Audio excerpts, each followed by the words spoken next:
And then if you want to, you can either stay here or you can start to straighten the right leg out. Okay. If I do, I'm going to probably kick you in the face. Wait, I'll move back. Ooh, look at the flexibility.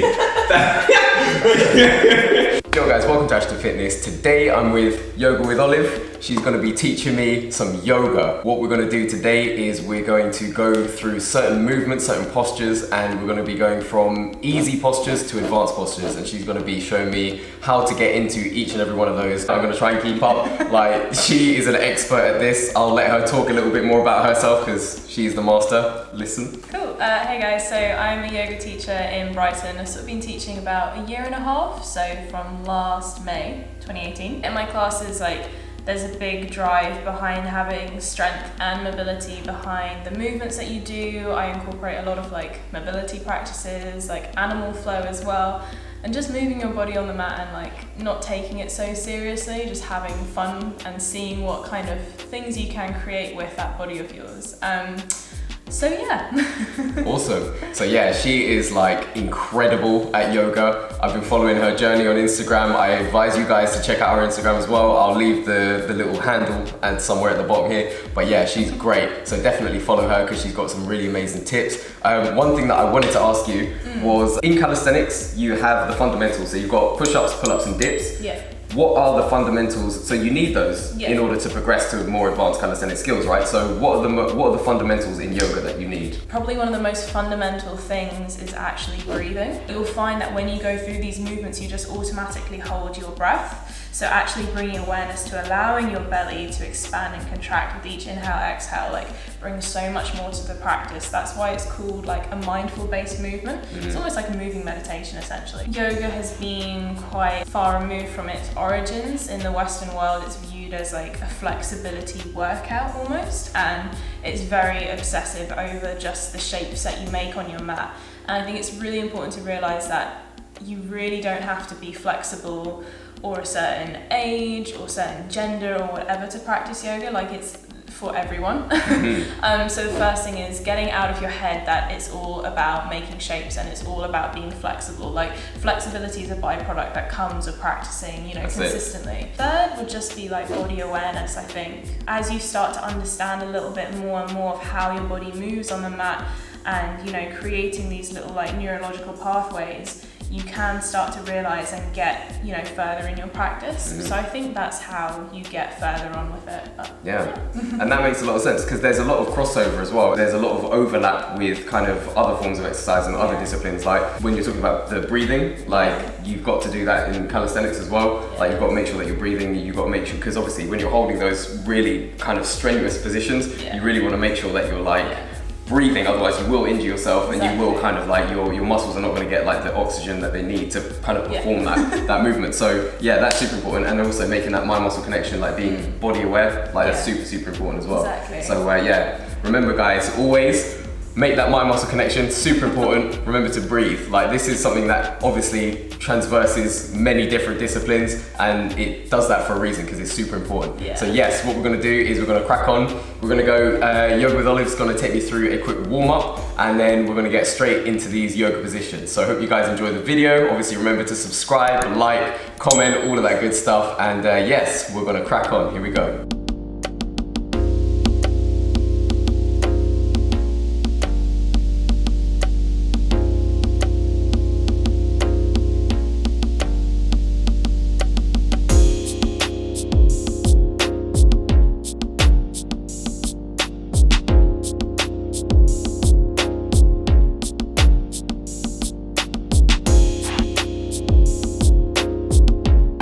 So Oliver's going to take you through the first breathing technique to help activate the breath and prepare us for this yoga session. So take it away. So this movement or breathing technique is called Agni Sara, and you start in a fairly wide stance. So you want your feet a bit more than hip distance, and you have to turn your toes outwards ever so slightly.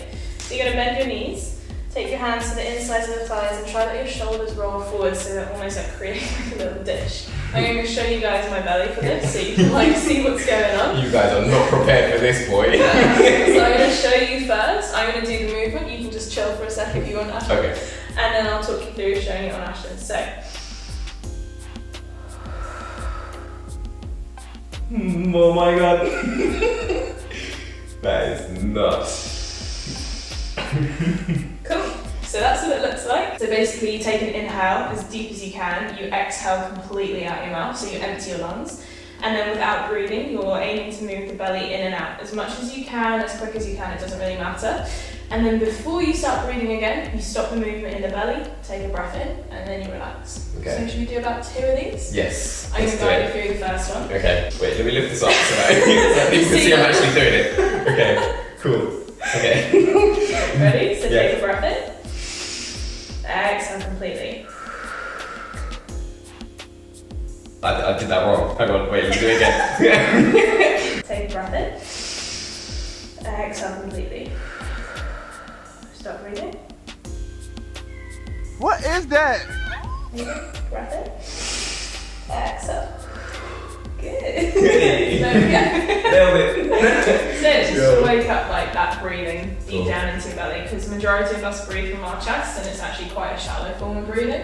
But when you breathe from down here, you unlock so much more potential and you can make your inhales and exhales last for like 3-4 more seconds more. Right, what have we got next? So first pose, we're going to go through some balancing postures. We're going to come into tree pose first. So I always tell my students before we start, try lift up your toes, spread them as wide as you can. A little bit harder with socks, but you get the gist. You're going to try and use like your feet as they were hands basically. Okay. So like in handstand, when you learn that you're moving your weight about, you grip into the ground. Yeah. Same thing in your toes, you're trying to shift that weight evenly. Cool. Cool, so first what we're going to try is tree pose. Start to shift your weight onto the left or right foot. Which one do you prefer? Left. Left? Cool. Yeah. So shift the weight onto the left foot. The right foot is either going to sit on the calf, maybe, yeah, inside, or you can take it higher towards the inner thigh, wherever you're comfortable with. Idea is to again keep the breath strong, focus on something, and let's take hands to our heart first of all. Cool, so relatively comfortable here. Yep. Cool, let's take the hands higher, straight above the head. Spreading the fingers, palms facing one another. If you want a little bit more, you can start to move your hands, like you're a swaying tree. If you want to challenge yourself even more, you can close your eyes. Ooh. And see if you Oh can yeah, still no, this is make magic. Okay. Got it? Yeah. Yeah. Oi. Right. Slowly down. Okay. Yeah, but the idea is like, use your hands as if you were like walking on a tightrope. People get really like caught up that they have to stay really stiff, but when you stiffen up, you're not helping your body. You have to relax into it and then you can find that movement. So a step up, I guess, from here would be dancer's pose. Let's go on to the other foot. So spread the toes on the right leg. Okay. You're going to take your left hand to the outside of the left ankle. Sort of like a nice quad stretch. Take a breath in here. Lengthening from the belly. As you exhale, reach that right hand in front of you as you simultaneously lift up the back leg. Good. Looking into a spot, try look ahead, not down. Again, breathing deep. Let's have a look at your pose. Good. How's that? Is that Yeah, right? it's really nice. Yeah, and then slowly come back down. Cool. Yeah, wicked. No, but Yes! another thing that people make a mistake with when you're doing balancing like this, people look at the ground. Okay. If you look at the ground, you're going to go there.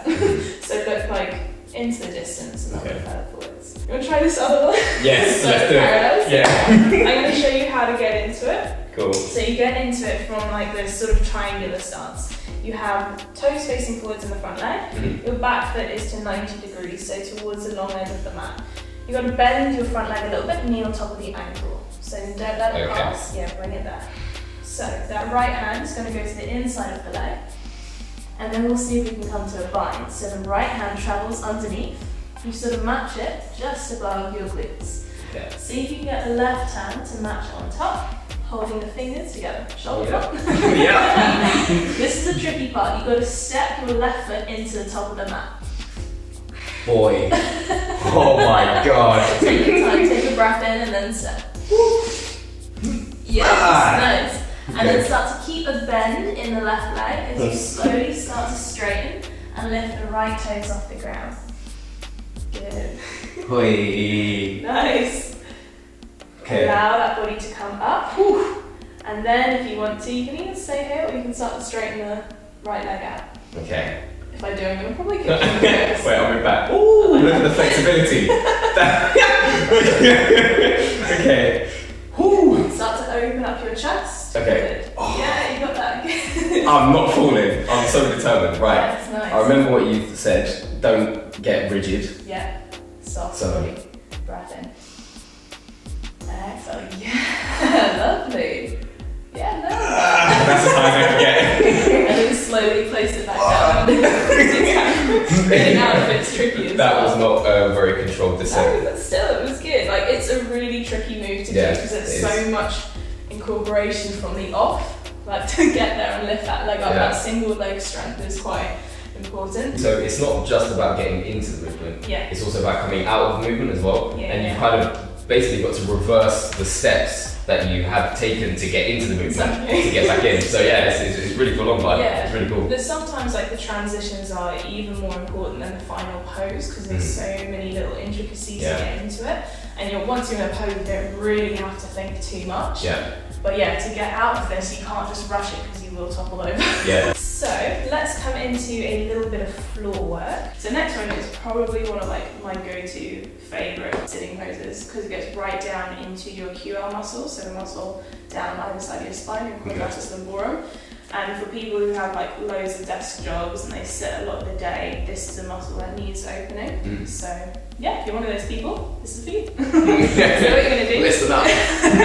you're going to take your right foot to the inside of the left thigh, however low high it is. It's a little bit like tree pose. Okay. You're going to first of all take hands either side of the front leg, pull your toes back towards you, square your shoulders on, take an inhale. I'm going to come into more of an active approach first. So take the hands up, breath in, exhale, reach forwards but don't touch anything. So you're really trying to reach in front of you, trying to push your hips behind but hands go in front. Good. Keep pressing the knee into the ground, holding for 3, for 2, and 1. Let the hands relax, let the chin drop to your chest and slowly melt into it, going into more of a passive stretch. Good. So again with this one, you're pressing that knee into the ground, you're extending and reaching forwards, using your breath. Your inhales you use to gently create space, and your exhales you find that you can move a little bit deeper. That's why your breath is so fundamental as well, it helps you get deeper into the poses. Good. And then inhale, coming all the way up, right. Good, releasing that right leg. Give it a shake. We'll do like something similar on the left leg, but it's more for twists. So you bring that left foot into the inner thigh again. It's the same sort of thing, pulling the toes back. But this time your right hand is going to go to the inside of the right leg. And you're going to create resistance in between the two, almost like pushing. Right. So first of all, open your shoulders so they're one on top of the other, and then start to reach for the extended foot. I don't really care if you can touch your toes, it's not the point of the pose. It's in order to feel this opening coming down the left-hand side of the lower back. Yeah, I can really feel that. Yeah. That's Again, good. keep driving open, press that knee into the ground. Good. That's intense. It's nice. So with the hand, try get the thumb on top, the pinky on the bottom. It's not just for aesthetics. It serves like a sort of a purpose. It means that you can draw the shoulder blade back a little bit more. And looking down and slowly coming all the way back up. Release those feet front. Give them a shake. I am so inflexible, boy. No, it's good though. Again, it's like it's more body awareness than anything, and like I said, your flexibility becomes a byproduct of the practice. Like loads of people start coming to it because they want to get more flexible, but then they see that actually all these skills that they learn on the mat, like patience, resilience, kindness to their body, is then translated off the mat, and how they interact with people, how they interact with themselves, and it becomes more of a like, if you like, mental, emotional practice instead. That's why there's so many things tied into yoga.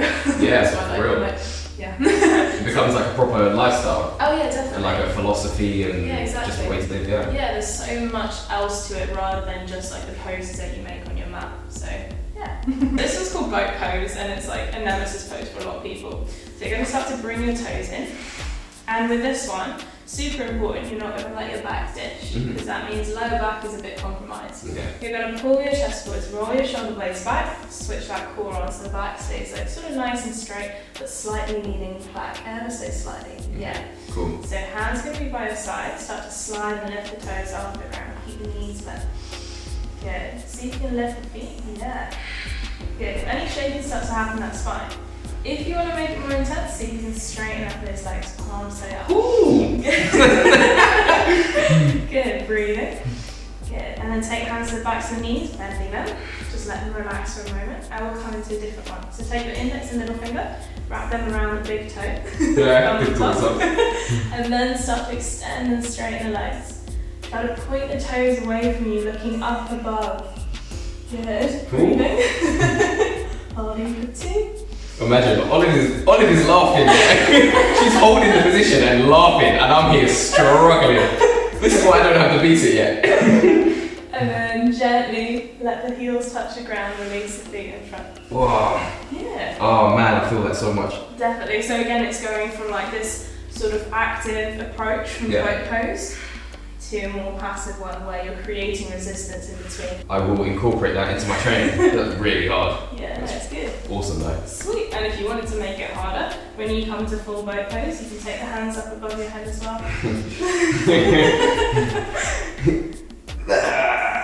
It just makes it so much harder. Oh yeah, that's tough. That's good. Yo. Why don't we come into some heart openers? One of my favourite ones is called like dancing camel. Okay. And you start it. If you go like a little bit in front of me, otherwise we might like have limbs everywhere. Right. You're gonna have your knees directly underneath your hips. Your feet, they can either be flat or you can have them tucked under. It's like totally up to you. So what you do with this one, you bend and you hinge at the hips. You take both hands to one side, so let's go to the left. Your left hand goes to the left ankle. You push your hips forwards as the right hand reaches behind. Take a breath in. As you exhale, sweep the hands in front of you. Cross over to the other side, so right hand to right angle. Push those hips forwards. Forwards, forwards, forwards, forwards, forwards. Yes, there you go. And again, exhale coming down. Inhale, open out to the other side. Make sure there's a difference in your hips. Good. Lovely. How's that? That was hard. Yeah. I've got a very inflexible chest. Yeah. So it's like really difficult to like get my hands down and open up. Yeah, definitely. And you'll also find that it's really difficult to actually allow your head to tilt all the way back because it's such a vulnerable part of the body to open. Like psychologically as well as like physically, it's quite difficult to open out. That's why a lot of people really struggle with the move. But yeah, it's quite a daunting pose. It's really interesting that obviously like that makes a lot of sense. Like psychologically it's quite hard to do just because it's a very vulnerable part of your body and therefore that might have an impact in your ability. Just the psychological aspect of it will have an impact on the physical ability to actually do the move. Exactly. So, that's why it's like a mind-body practice. And if you wanted to sort of take it a little bit more like spiritually, that area is located and associated with your throat chakra. So your throat chakra is the identity and the place of like how you understand yourself, like how you project, all your thoughts and feelings and emotions and all your sort of like self-confidence. If you were to have issues with that, you have blockages with like trying to open that out. So it's just like, again, if you wanted to, have your yoga practice relating to the spiritual side, you sort of learn about the chakras and where these blockages are, so you find poses that help with that. Yeah, that's why it's like, whoa, Yo. so much. So much. Wow. So yeah, and do one more heart opener, which is like everyone's kind of favourite. I think if we turn around, just check you can feel your heels with your fingertips. If not, bring them in a bit closer. Cool. Okay. With the hands, you take them by your ears. Elbows are up and your fingers are facing down towards your feet. Okay. So next stage from here, you again push the heels, start to lift the hips, and allow the body to lift off the ground. Yeah, nice, good. Breathing. Relax the head, looking straight behind you. Good, yes. Try to push your chest towards the top of the mat, opening it out. Come down when you need. Whew, lovely. Really good. Again, to get up into it is mainly like the mind-body connection. Yeah. So once you're here, you want to almost allow your shoulders to go sort of on top of the wrist. You start to push forwards. And you open up the chest even more. Because otherwise you're just stuck behind and it's more likely that lower back's going to feel something when you haven't got the support from your upper body. Right. But yeah, let's see how well your skills from Cali can translate. Cool. I was saying to Ashton earlier though, so to get into a lot of yoga arm balances actually requires quite a lot of mobility and flexibility. But then once you're in it, it's strength, so it'll be interesting to see how you get on. Let's do it. So the first one, you've probably done this before. Actually, I think I saw you doing it yesterday on your story. Crow pose. Yes. So fingers always nice and spread out, spider fingers. And regression is where you take your knees to the outside of the elbows, but I think you're gonna like be able to go straight up into normal crow pose. So let's see if you can get your knees as close as you can into your armpits. You're gonna keep your arms nice and bent, and then start to slowly lift the toes off the ground. Yeah, good. Point those toes, squeezing them into your bum. Yeah, nice. Try to look in front of you ever so slightly. Breathing, remembering to allow that body to feel like, yeah, nice. It's pretty tough because I had never, like if I'm doing stuff like that, like my knees are always down here. Right, so bringing them up here again is Yeah. using a lot of hip flexor strength, Definitely. which I've lacked. So it's like Yeah. pretty hard for me to keep them up there. But also like the difference is a lot of arm balances in yoga are actually bent arms, and they're usually in like a 90-degree position, whereas in calisthenics it's all straight arm movements. So it's again just interesting to see how you can switch it around a little bit. This one's called A angle. So take your feet in front of you, Yeah. and doesn't matter which leg really, which hip is more flexible. It does not really matter. I have no idea. It's usually like if you're right-handed, it will be your right leg that's a little bit more flexible. Yeah, probably. Cool. So with your right leg, bring your knee in, and then see if you can with the left hand pop this knee on top of that shoulder. Right. Be like, oh yeah, just see if you can do this. Boy. So it doesn't have to go, ideally shoulder is best because it will make the arm balance easier, but if it's resting just above your elbow, that's absolutely fine. So plant that hand down, take the left hand down as well. You're going to point both of your toes and start to lift the hips off the ground coming into elephant or elephant trunk. Yeah, good. And chill out for a second, come back down, I'll show you how to get into A angle. So from elephant, you start to cross the right on top of the left, take the feet out to the side, the elbows, not the elbows, the shoulder bends, and you're looking to that foot. So, shoulder, flexible, plant those hands down, point your toes, and start to lift your feet and your hips up. Good. Cross that right foot over the left, bend at the shoulders and extend the leg to the side. Yeah, good. Nice. Hey. Yeah, nailed it. And see if you can reverse it. Woo. Yes, good one. Straighten out that left leg. Nice. Yeah, sweet. That was alright, isn't it? Yeah, I nailed that. It's really interesting going from straight to like willingly bending forwards like that. Yeah. This one, you start quite weird. You have your feet hip distance apart, and then you're going to try put your shoulders on like a backpack. So you have to try bring the knees so they're sort of resting on the shoulders. So you have to really like wriggle in. And then you have to take your hands either side of your feet, fingers facing forwards. Start to bend into your hips. Arms are going to stay bent, and slowly start to release those legs in front. Boy. Go on, you got this. Point your toes. Extending and lifting. Good, it's hip flexor again. That's it. Oh my god. If you want an easier one, you can cross the feet and just chill out here. Oh my god. Right, let me get myself back into the position, okay? Really hard. Yeah, so allow your hips to sink down, good. And create that room so the ankles cross. Yeah, nice, nice. Hook the feet and see if you can squeeze them together. Oh man. Yeah, that's tough. difficult. Yeah, because again, like you're fighting against gravity to get the legs straight, and you also have to rely on not letting the weight in the back just drop all the way down. Yeah. You've got to almost act like a little seesaw. It's really hard. Inversions are basically where your heart is elevated above your head, so thinking like handstands, headstand, but you also have things like a downward dog is an inversion, and a nicer one is dolphin. So from this downward dog position, so fingers spread out, feet as wide as your hips, pushing your hips behind you, and you're going to lower down onto your forearms. Yeah, so you might need to go a little bit wider. Yeah, take your hands in front, and then let those forearms come down.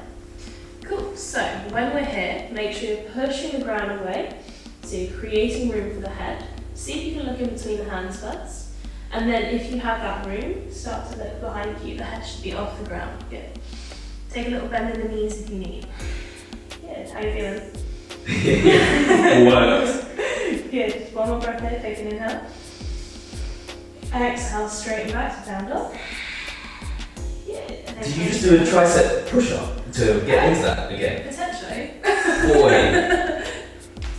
Yeah, maybe. Is that it? Yeah. Cool. Damn. Strong. And it will go back. So that's dolphin and it's a prep pose. I know you can do a handstand, so I'm going to show you something else. Cool. We'll try forearm stand. So forearm stand is back to that dolphin position.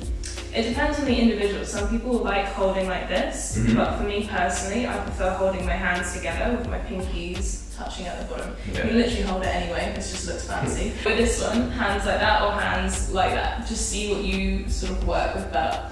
To come into it, you're back into dolphin. Take one leg up and then see if you can slowly shift the weight to balance onto those forearms. Let legs do whatever they want as if you were in like a handstand, but you're pushing the ground away. See how I'm not letting my head sink? Right. You're pushing up and away.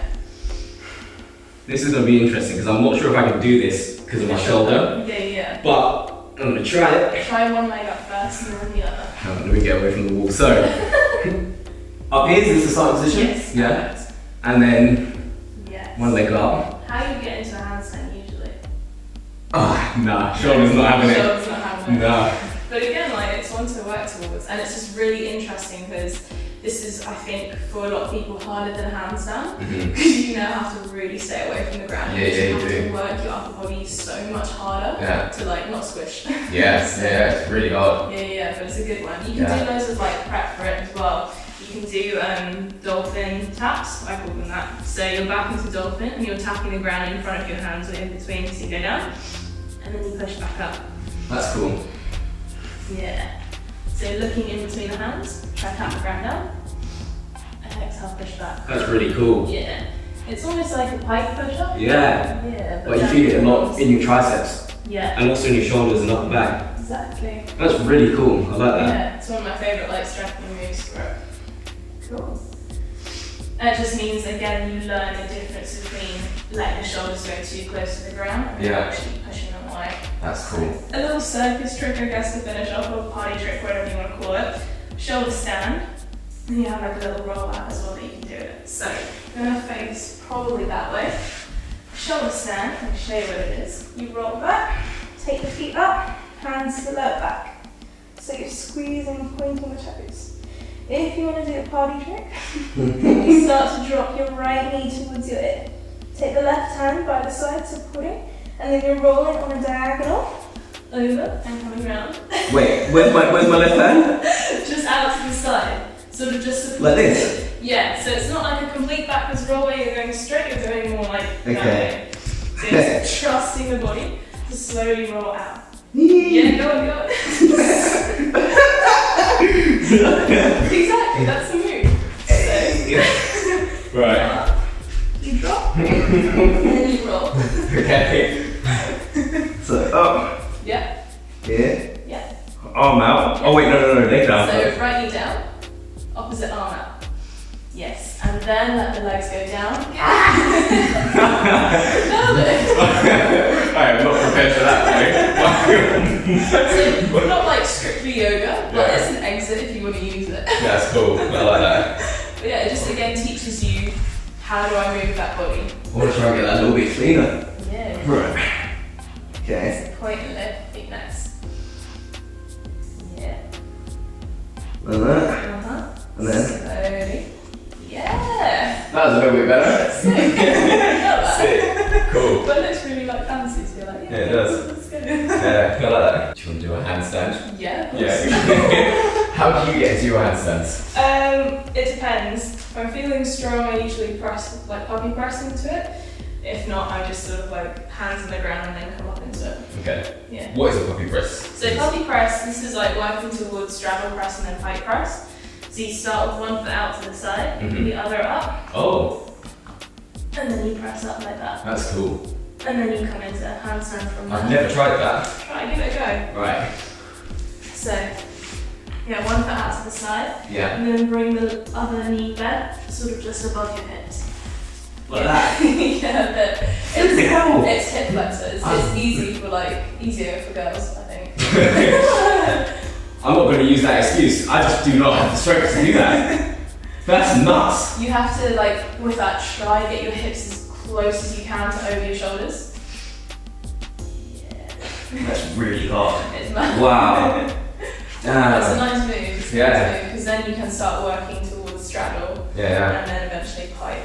That's insane. That's really difficult. Because normally, like, I just get into hand turns kind of like that. Okay. But again, that's not very controlled in the grand scheme of, like, for example, that. Yeah. Like, it's really hard. Like, I can't, I'm not even nearly close to doing that. I'll do it like how I just did it. 3, 2, 1.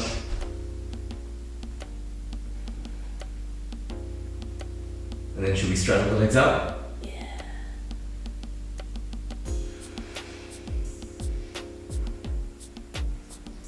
Nice! Woo!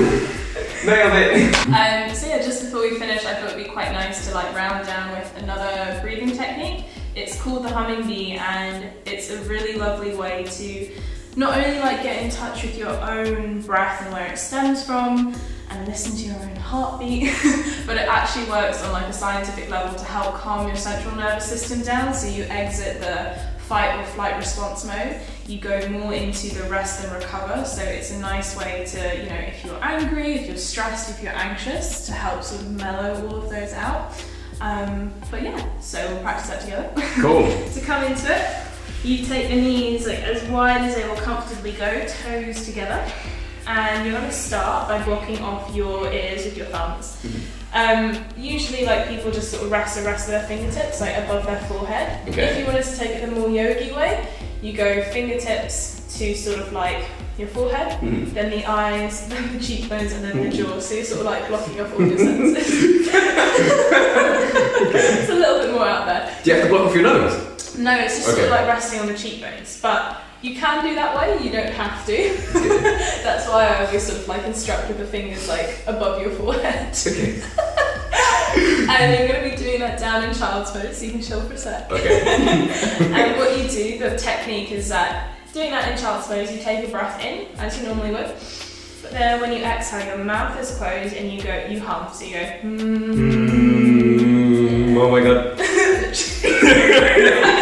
But like as loud or as quiet as you want to. Okay. So we'll do that, let's do that for like 4 complete rounds, so 4 hums, and then we'll come back out Cool. and pose together. Sweet. So, coming down, it's worth noting as well that your forehead might actually be floating off the ground because your fingers might be supporting it. Right, okay. But whenever you're ready, you can start.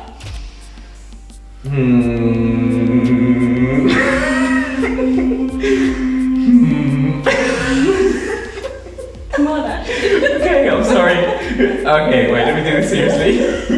Because now that I'm saying, oh my god, I can't get out of my head. Okay, you ready? Yeah. Okay. There's this meme where it's like, there's a guy, and it's like, the caption's like, when you're giving a class presentation, Yeah. and the guy's just like,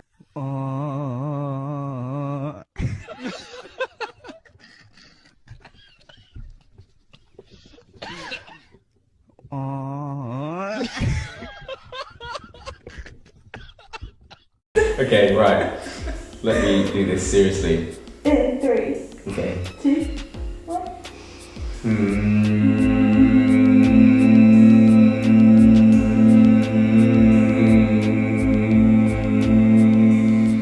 That's actually really nice. Yeah. Yeah, but And it's like quite amazing how long your exhale lasts for. Yeah. You're like, I can keep going for quite a while. But Yeah. yeah, you come out of it like a little bit like a bit more chill. yeah, it's what you do. But yeah, it's a really nice one to practice, like, yeah, whenever, especially just before like bedtime, because we're so like glued to our phones and technology, just to help you switch off. It's Yeah. quite nice. But yes. That's cool. I like that. Yeah. Very relaxing. So yes, thank you guys for watching. Again, if you made it to the end, you're a real MVP. It was a long video, but it was really cool, packed full of really insightful knowledge from Yoga with Olive. Again, follow her on Instagram. If you're in the Brighton area, go to her classes. That was a seagull in the background, don't know if you heard that, but that was just proving that we're in Brighton right now. So yeah, I hope you guys enjoyed the video. Remember to subscribe, turn on post notifications so you don't miss any videos.